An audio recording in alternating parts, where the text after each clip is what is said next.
Hey guys, what is up and welcome back to the channel. In this video I'm going to be doing something that has been requested of me for quite some time, and that is an Ultra Kill tier list.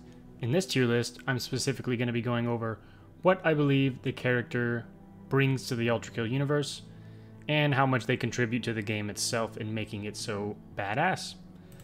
So we're going to be starting here from the top and working our way on down. Some of the things I thought of whenever thinking of this tier list was the character dialogue, how they change the game, the voice acting, the character models, and just how encountering them alone plays out. And so we're going to be starting with the Malicious Face.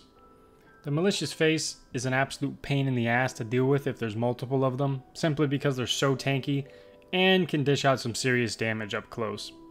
Gotta have some pretty good movement to get around, to dance around a few of these guys.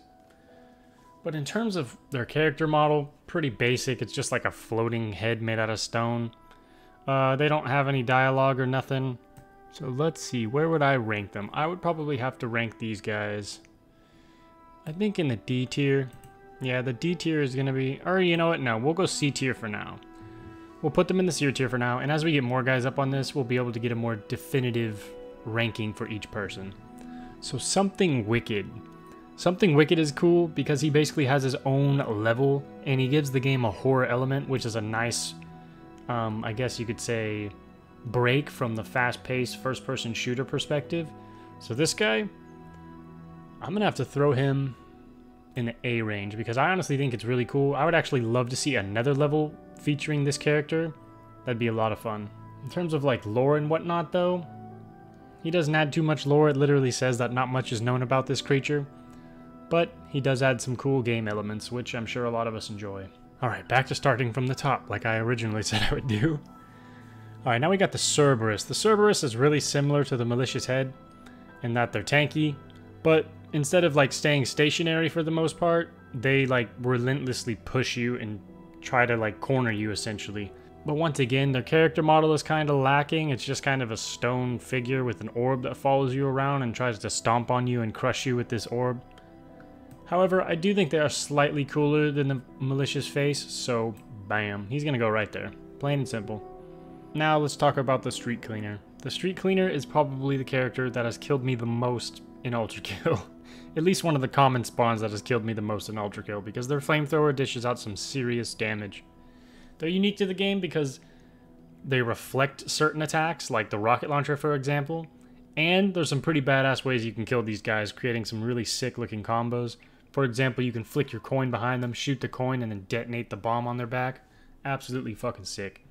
These guys, I'm going to have to put them probably above the Cerberus and Malicious Face because I just think they bring more to the game because they kind of force the player to explore specific ways to kill enemies. Now for the Ferryman. The Ferryman has no dialogue, but he does have a really cool character model, and he has some pretty damn cool lore in the Ultra Kill universe.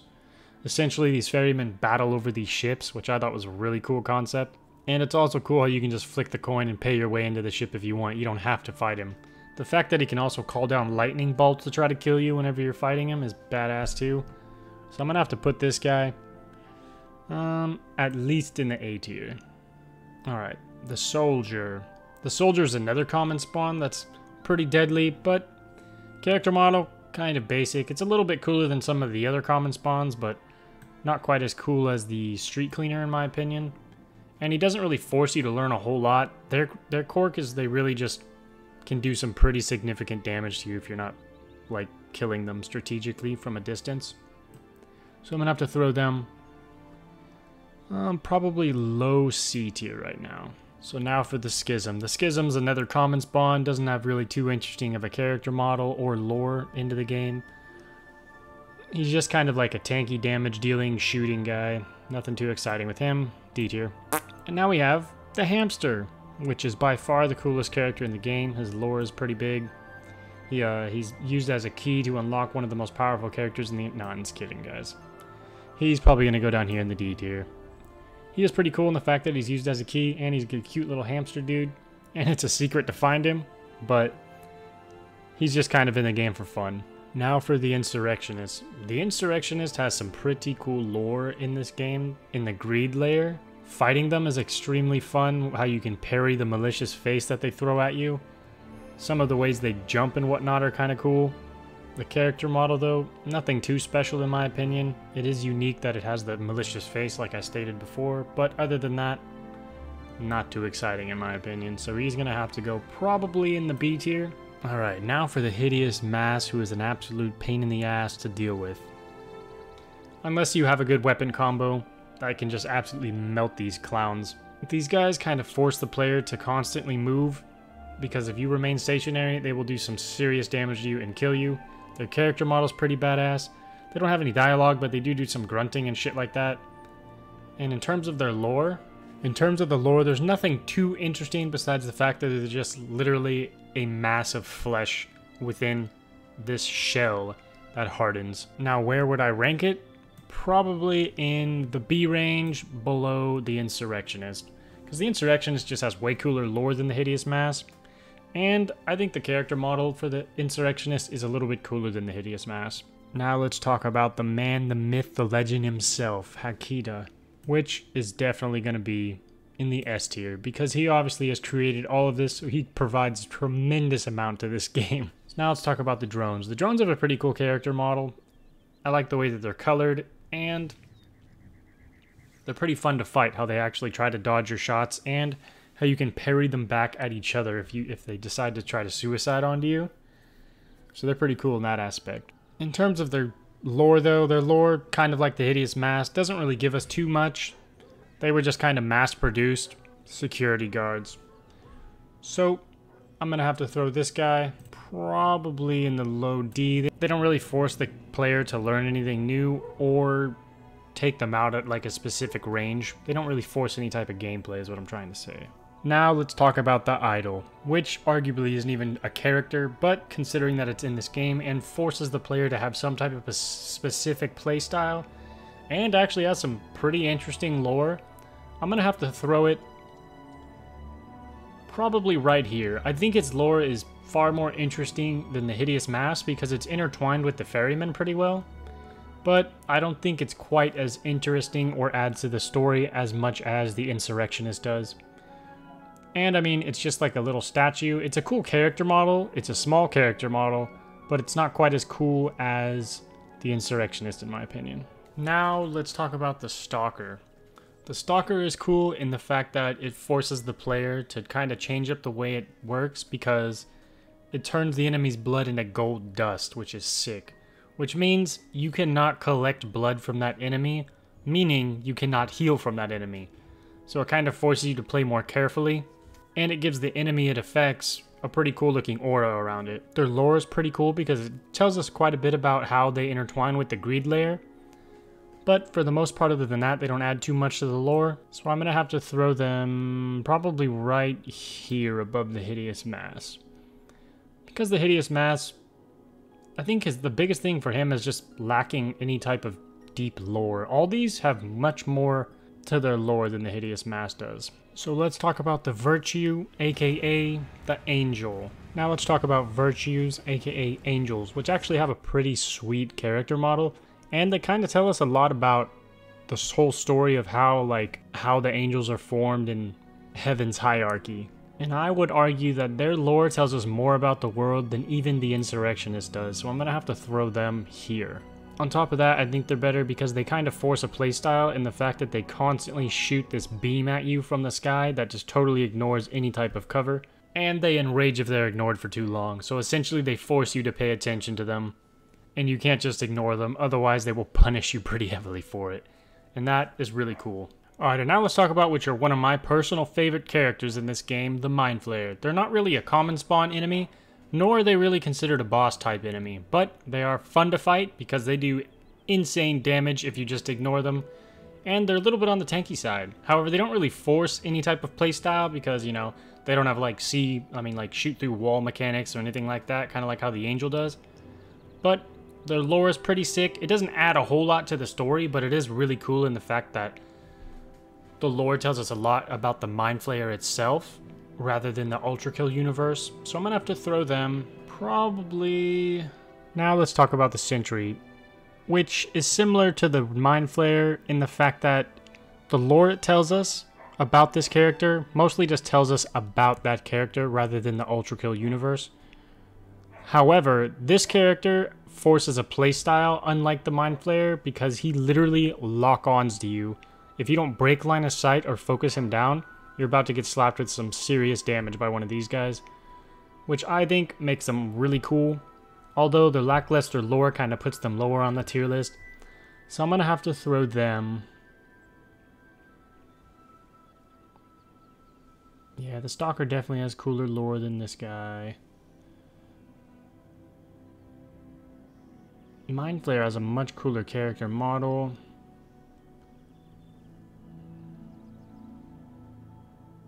Okay, I'm gonna have to throw him here. Even though he does force a particular playstyle, I think the Mind Flayer's character model and lore is cool enough to where it kind of overtakes that forcing playstyle mechanic he has.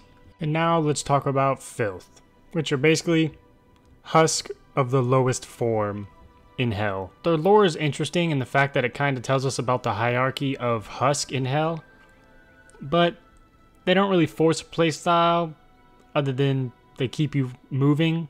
They're super easy to kill, and you can do some pretty sick trick plays with them, bouncing them off the ground and then detonating them all at the same time, which is very satisfying to do. Not too great of a character model. I'm gonna have to throw them probably down here, unfortunately. And now let's talk about the most iconic and loved character in all of ULTRAKILL. We have the Dopefish, which is definitely gonna go S tier, alongside the man, the myth, the legend. Because, I mean, look at him. He has eyes. Most of the characters in this game don't even... No, I'm just kidding. He's gonna go way the fuck down here. Probably lower than the hamster guy, because he's not even used as a key or nothing. He's just kind of there for us to laugh at. And now let's talk about Mirage, which is similar to Something Wicked in the fact that they get their own level and essentially give us a break from the fast-paced first-person shooter, but instead of a horror break this time, it's more of a dating simulator break. And because of that ass, I'm gonna have to put her no, I'm just kidding. She's gonna have to probably be here. And actually, I think I'm gonna throw the Ferryman above both of these two, because his lore adds to the ULTRAKILL universe, and these two, not so much. They're just kind of in the game for fun and for bonus content. So now let's talk about the Leviathan, which in my opinion is one of the coolest boss fights in this game, and is one of two of the colossal bosses you'll fight in this game. In terms of its lore is pretty interesting, tells you a lot about the Ocean of Styx and how it ended up there and how it formed into the creature that it is. The boss fight is pretty memorable and extremely unique. So this guy, he's gonna have to be probably around here.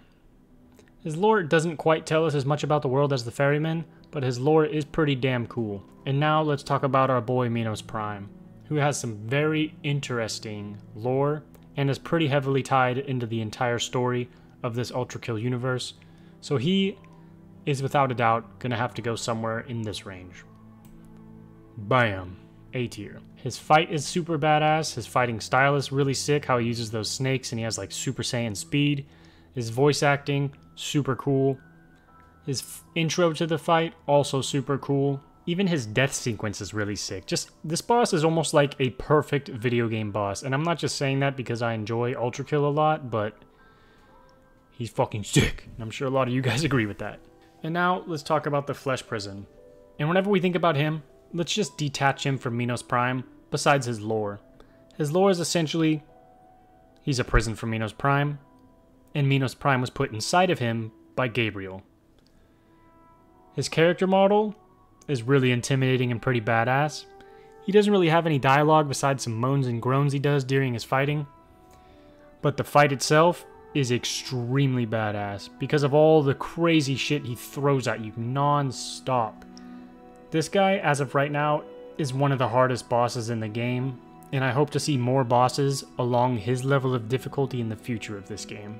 However, because his lore is kind of lackluster, he's essentially just a prison, I'm gonna have to throw him underneath the Leviathan. So now let's talk about the Sword Machine, which has pretty limited lore in this game. It essentially just tells us about how the Sword Machine was created, and how the sword machine functions.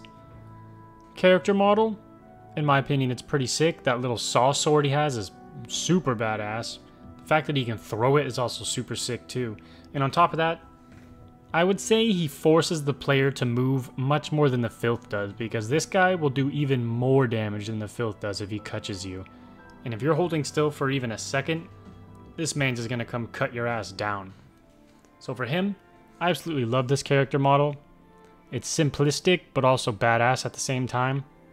So I think I'm gonna have to throw him probably here. I don't think it's quite as cool as the Hideous Masked Scorpion. And his playstyle, and he doesn't really force a playstyle as much as the Sentry, and his character model is nowhere near as cool as the Mind Flayer. So let's talk about the Stray. Not a really cool character model. Its lore is kind of lackluster. Doesn't have any cool dialogue. One of the easiest guys to kill in the entire game. So I think I'm gonna have to throw him below the Filth, because I think the Filth's character model and the way how he kind of at least forces you to move constantly is much better than the Stray. You know, I would even argue that the Stray is cooler than the Schism too, actually. For the same reasons. So now we have the mysterious Druid Knight and Owl, which is a boss in this game that is actually kind of hard to find if you don't know what you're looking for. Shout out to you guys for helping me find him. He has some pretty funny character dialogue, and his character model is pretty funny itself.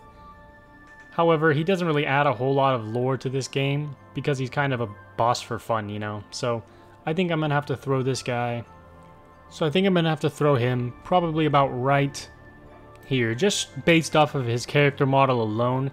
And on top of that, I forgot to mention that upon defeating him, he gives you a hint to unlock a secret location, which is pretty damn sick itself. And now let's talk about the Very Cancerous Rodent, which in my opinion is one of the most boring characters in this game. It's just like a blob of green, essentially. And it's kind of a hidden boss that's there for fun, doesn't really add anything to the story. And yeah, relatively boring character, so he's gonna go right there.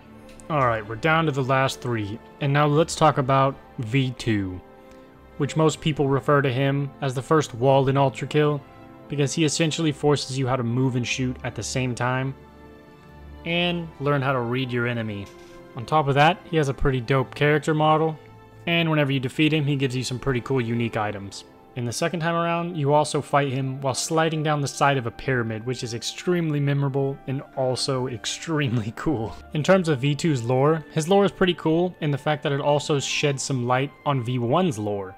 So for him, I'm honestly thinking I'm gonna have to throw him up here, above Minos Prime, simply because he provides more to the game than just lore. He forces the player to learn new ways to play the game, and he basically forces the player to get good, which was amazing.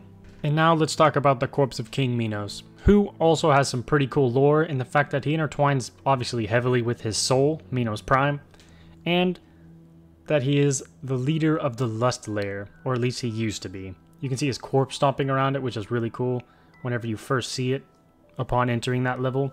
And his boss fight is relatively memorable and interesting, but it's extremely easy in my opinion. His character model is pretty cool, so I think I'm going to have to rank him between the Ferryman and the Leviathan.